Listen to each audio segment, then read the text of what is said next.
Hey guys, it's Bowser here again with Penny Stock Data Science.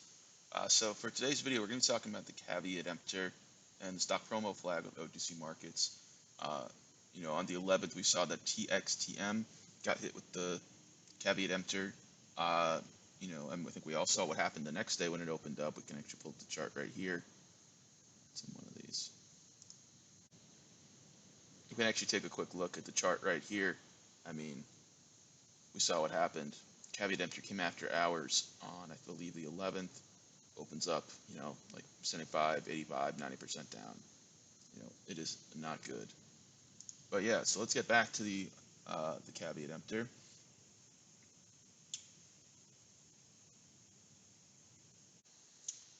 So before we get deeper into TXTM, definitely a good idea to talk a little more about the Caveat Emptor just in general, because I don't know if everyone knows the details of how it's handed out, reasoning, and what OTC markets even has to say about it.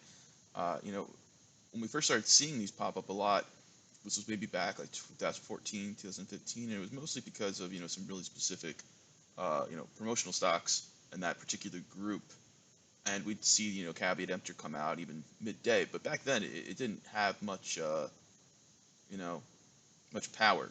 These days, the Caveat Emptor we saw back in December 2020, maybe not 2020, yeah, 2020, where it became a big deal because E-Trade announced that they would block buying on any ticker that had the Caveat Emptor be close only. And TD Ameritrade followed up next, and pretty much any of the main retail brokers used for OTC securities will not let you buy any ticker that has the Caveat Emptor. As soon as it gets tagged with that, sell only until OTC Markets lists it. And even then, plenty of stuff these days is blocked by TD Ameritrade or E-Trade, by their compliance departments. And these days, the Caveat Emptor has effectively become the new way to suspend a ticker without actually suspending it. We have two different things with Caveat Emptor, and we have an SEC suspension, which are two very different things. A Caveat Emptor is the designation by OTC markets. If brokers or whoever want to, block you from buying that, they can, but there's no official like SEC FINRA policy on the Caveat Emptor. Now, whether or not the SEC has some kind of impact on OTC markets, whether they say, hey, maybe take a look at this, and then OTC markets, gives it the Caveat Emptor, that's very different from saying that, oh, they have any power. We could take a look at, previous tickers that have gotten suspended by the SEC. When the SEC does a suspension, the ticker stops trading for a certain amount of time, and then it opens up on the gray market. Very different than Caveat Emptor, where it still trades, it's still quoted. Uh, you know, Nothing really happens on the security side aside from maybe your broker not letting you buy it. And there are brokers in the U.S. where you can buy Caveat Emptor tickers. You might not know about it, but they are there. And typically these days we see, most of the time now we see, okay, a ticker gets hit with the stock promo flag, and then they get hit with the CE maybe a few days later, a week later. Typically, uh, OTC markets isn't just handing these out without you know doing any research.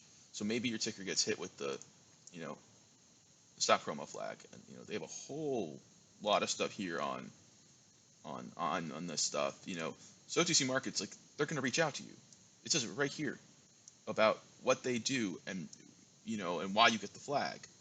So OTC markets isn't just handing out the Caveat Emptor without doing any research, talking to the company.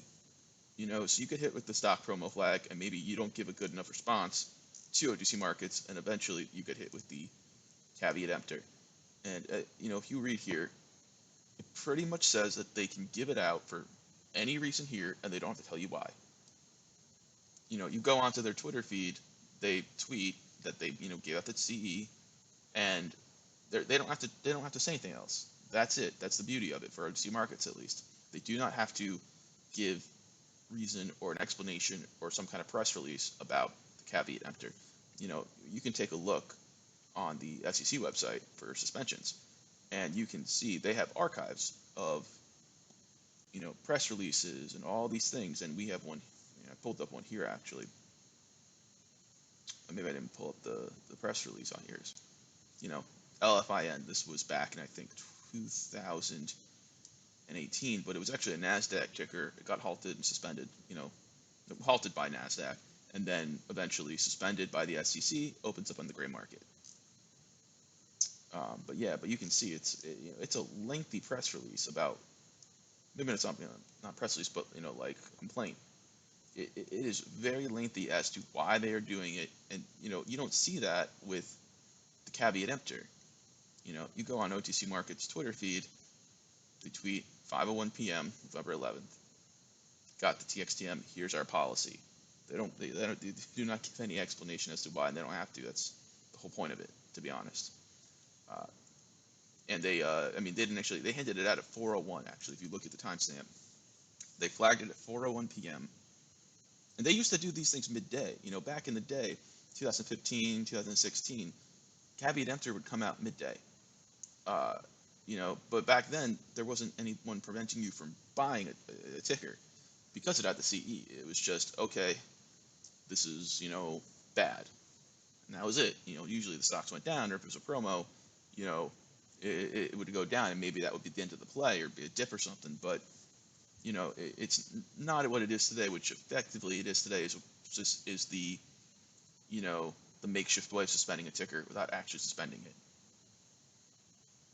And you saw from the chart that we saw in TXTM, but it's at least better than a suspension where it's not going to trade and then it's not going to be quoted when it opens in the gray market. The only time I've ever seen a ticker get suspended and open up gray market with quoting was LFIN, and that was really just because it got taken directly from Nasdaq to the gray market. You don't see that often. That does not really occur. This is really like a one-time thing almost. But there was just so much, so many people in it, so many, short covers, all this kind of stuff. Some market makers were quoting on the gray market, which just doesn't. That doesn't happen. It can't happen anymore because of the, the new rules from the SEC. But very unique situation. And if you want to read more about just like SEC suspensions and all this stuff, there's some good stuff out here from Securities Lawyer 101. This is run by, if you scroll down to the bottom, Brenda Hamilton, who, in my opinion, the best securities attorney out there for OTC. And then there's even some free stuff here from the old Promotion Stock Secret website. And if you go down here, you'll see comments from No Dummy, arguably one of the best researchers there is, and alive. Another one of the best researchers that there are. But there's good stuff out there if you want to get a little deeper into that. And if we go back to TXTM, stock promotion, then they got the CE. Now, typically what happens is that, maybe a ticker gets hit with the CE, the stock promotion flag, and then they put out some kind of press release saying, hey, we don't know anything about this, whatever, blah, blah, blah. They give whatever proof they need to OTC markets, and then nothing else happens after that. We saw that with STEK. STEK got hit with the stock promo flag, I believe, back in like maybe June, July. Let's see. And then they put a press release, StemTech Corporation comments on recent market activity. And I have that press release up here. They basically say they got notified by OTC Markets.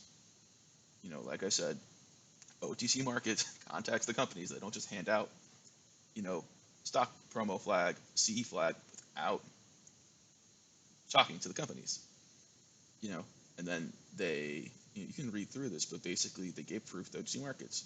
That was fine. They still had the stock promo flag, but never got a CE or anything. It was totally fine. TXTM, on the other hand, if you go look in their news, they don't have anything like that. Nothing. They put out a press release after they got the CE. Because they had the stock promotion flag for a while. They get the CE on the 11th, and then they put some out, and they're like, "Oh yeah, we're working hard." SEC legal counsel. If you go to the Caveat Emptor policy, it says it's somewhere on here. Yeah, here it is. Okay. Yeah, sorry about that, but it's typically not removed within the first 30 days. Yet you have to submit a lot of stuff. There are people out there who specialize in this. I'm pretty sure if you go on, George Sharp's website, there's a thing there that says like he specializes in helping get the CE designation taken off your ticker. Like that's something you can hire him for. like it's not easy to get off. You're much better off getting ahead of this, which TXTM did not do. Like now, this thing's gonna have the CE maybe like maybe it does take less than 30 days, but like the point is that OTC Markets isn't just handing these out for shits and giggles. There is a good reason for it, and they do not have to tell you. And then I mean TXTM, like this was a good play a couple months ago, but if you go look on this Twitter feed, like it's just like, oh yeah, so they put out a tweet. That's not. I don't think this is my opinion. I don't think that is going to please OTC Markets enough to not give you the caveat emptor. They say, oh, OTC Markets put a stock promotion designation, and we haven't participated in that. Okay, but you go down here, like just retweeting stuff that, in my personal opinion, just looks really, really pumpy. This is not a good look. So, they're doing this, they're doing this, they're doing this for like months and months and months or weeks, and then they get the stock promo flag. Like that's just not going to end well. Not going to end well. And then if you go on here, like the RSA Medical Marijuana, which is like it's affiliated with them, it might be what they merged into or whatever, but like it is just not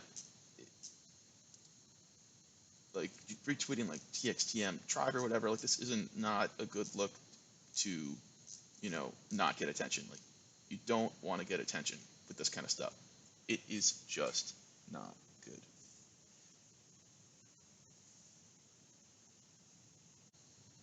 But yeah, I mean, so caveat emptor. It's like I've said, it's effectively become the way to suspend a stock without actually suspending it, keeping it quoted. People can get out. You get hit with the CE after hours. At least the next day, it's going to be quoted. There's going to be market makers on it, and you can sell it. Or maybe you have a broker that'll let you buy it. There aren't that many of them, but there are. And maybe you get in and you play the bounce because you think that's going to get the CE removed, whether that's soon or you just think it's going to get short covers or whatever. But it's definitely something to keep in mind because we haven't really seen that many tickers get suspended by the SEC lately for fraudulent stuff. We've seen a lot get suspended September 2021 just because of the the 15C to 11 stuff, but nothing that really, at least that sticks out to me because of like, oh, this is like fraudulent or this or this or this. The last thing I remember is when COVID started, I don't know, some company like making like masks or something got suspended, but that's really the last one that really sticks out to me. But this is really effectively the way. So if you see something get hit with the stock promo flag, it's think long and hard before you want to stay long in it. Or if you're a short seller, you look for that stock promo flag, you can effectively say, hey, I think this is going to get the CE, and that's going to be it. And we've seen plenty of things get the CE lately. I mean, like you can go, OTC markets, market activity, compliance statistics. Okay, yeah, I mean like GSI. This was a promo, got the stock promo shortly after, got the CE. ONEI got the stock promo flag shortly after, got the CE. There's a big pattern here.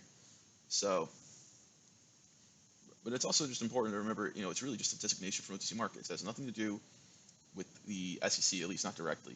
I mean, this is just an opinion on my part, but it may be the SEC gives, OTC markets a nudge like, hey, we don't want to suspend this ticker, but take a look if you think you see something shady going on, and then, get slapped to the CE. That's something that, what, my opinion probably is going on. But I've also seen some stuff out there where people just don't understand. CE has absolutely nothing to do with level 2 quoting. Level 2 quoting has to do with whether you are current, whether you have a 211 with FINRA. These are the main things. But, in a prominent, well, I guess you could say prominent, Discord server today, there are people talking about MJWL, which recently got they had some kind of like merger tonight, but they're saying, oh, well, MJWL, it's got the CE, so why is it at level 2? Like, it has nothing to do, CE has nothing to do with level 2. Nothing. Caveat emptor is a OTC markets designation. Nothing to do with the SEC, nothing to do with FINRA. It has nothing to do with level 2 quoting. Like, you can be current and just have a caveat emptor. You'll be quoted. You can, have proprietary quote eligible, all these things. But yeah, but now if we go back to this TXTM chart, I mean, hey, look, if you get stuck in something that's the CE, you're going to be taking a loss unless you have a long time to wait. Because you can see here, it gets a stock promo flag, like somewhere around here, just down, down, down, and boom. That's a huge gap now. But just something to keep in mind with the CE and the stock promo flag. And hope you enjoyed the video. If you have any comments, feel free to leave them.